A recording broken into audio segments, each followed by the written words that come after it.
Halo Mutes, jumpa lagi di Court Action. Bersama saya Muhammad Azhar Zaki Fadullah dan rekan saya Intan Nurainia Zahra. Nah, dalam kesempatan kali ini kita akan membahas mengenai hukum adat di Indonesia. Oh iya, buat teman-teman yang belum sempat nonton konten Court Action kita sebelumnya, kita udah pernah bahas sebagai topik menarik di dunia hukum. Nah, di episode kali ini kita akan fokus membahas mengenai hukum adat, mulai dari pengertian, sumber-sumbernya, dasar hukum, hingga ciri-cirinya. Betul banget. Nah, kita mulai dengan pengertian terlebih dahulu. Hukum adat adalah seperangkat norma sosial yang berkembang di masyarakat dan ada dalam suatu daerah secara turun-menurun.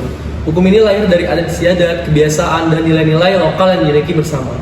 Umumnya berbentuk kebiasaan yang tidak tertulis, tetapi tetap mengikat karena diterima dan dihormati oleh masyarakat setempat. Dan yang menarik, hukum adat itu sifatnya fleksibel dan dinamis. Artinya, dia bisa mengikuti perkembangan zaman dan perubahan nilai dalam masyarakat selama tidak bertentangan dengan hukum nasional dan prinsip negara hukum Indonesia. Nah, hukum adat ini gak cuma mengatur formalitas saja, tetapi juga mengatur tentang aspek kehidupan.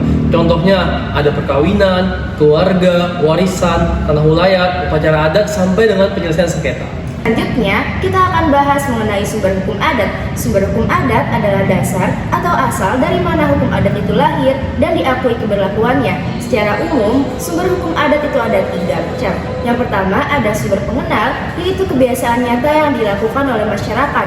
Misalnya adalah tradisi pemberian upeti kepada ketua adat saat upacara adat atau pesta panen. Kedua yaitu sumber isi, yaitu kesadaran hukum kolektif tentang apa yang dianggap adil dan patut, seperti larangan menikah dengan kerabat satu suku. Dan yang terakhir yaitu sumber pengikat, yaitu sanksi sosial atau budaya. Misalnya, orang yang tidak ikut gotong royong, maka dia akan dikucilkan atau dipermalukan.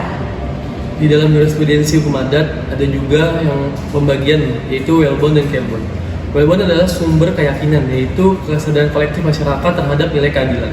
Sementara carebone adalah sumber dokumentasi seperti kebiasaan masyarakat, piagam raja, persembahyaan adat, ketetapan lembaga adat, atau juga tata sejarah. Sekarang kita akan masuk ke dasar hukum adat di Indonesia. Keberadaan hukum adat diakui dan dilindungi selama tidak bertentangan dengan hukum positif dan prinsip Negara Kesatuan Republik Indonesia. Dasar hukumnya antara lain yang pertama, Pasal 18B Ayat 2 Undang-Undang Dasar 1945 yang menyatakan negara mengakui masyarakat hukum adat beserta hak tradisionalnya dengan syarat masih hidup sesuai perkembangan zaman dan tidak bertentangan dengan Negara Kesatuan Republik Indonesia.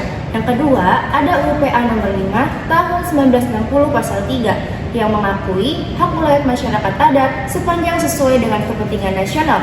Yang ketiga, ada Undang-Undang Desa nomor 6 tahun 2014 pasal 96 yang mengakui desa adat atau desa hukum sebagai kesatuan masyarakat hukum dengan hak asal-usul dan nilai-nilai tradisionalnya. Dan yang terakhir, ada putusan Mahkamah Konstitusi nomor 35 garing PPU strip 10 garing 2012. Nah, terakhir kita bahas ciri-ciri dan unsur hukum adat yang membedakannya dari hukum positif atau juga hukum tertulis. Pertama, hukum adat ini bersifat komunal atau kekeluargaan. Hukum adat ini mementingkan kepentingan bersama atau kekeluargaan. Yang kedua adalah memiliki loyalitas tinggi atau berbeda-beda di tiap daerahnya.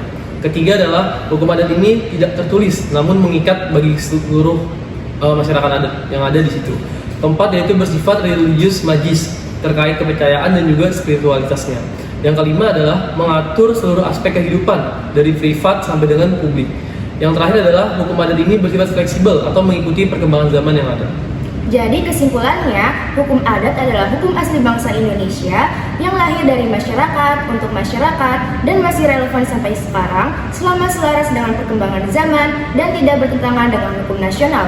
Hukum adat juga merupakan cerminan kepribadian bangsa Indonesia yang kaya akan keberagaman budaya. Ia tidak hanya menjadi pedoman perilaku, tetapi juga menjadi bentuk identitas dan memperkuat solidaritas sosial dan menjaga keseimbangan antara manusia, alam, dan nilai spiritual. Selain itu, hukum adat juga berperan penting dalam menjaga harmonisasi sosial. Dengan sifatnya yang fleksibel, hukum adat bisa bertahan sampai dengan ratusan tahun lamanya dan tetap relevan di tengah perubahan zaman yang ada. Bahkan ketika hukum nasional mengambil alih peran yang sangat dalam banyak aspek, hukum adat masih menjadi pegangan utama di berbagai daerah, terutama untuk urusan yang menyangkut kearifan lokal.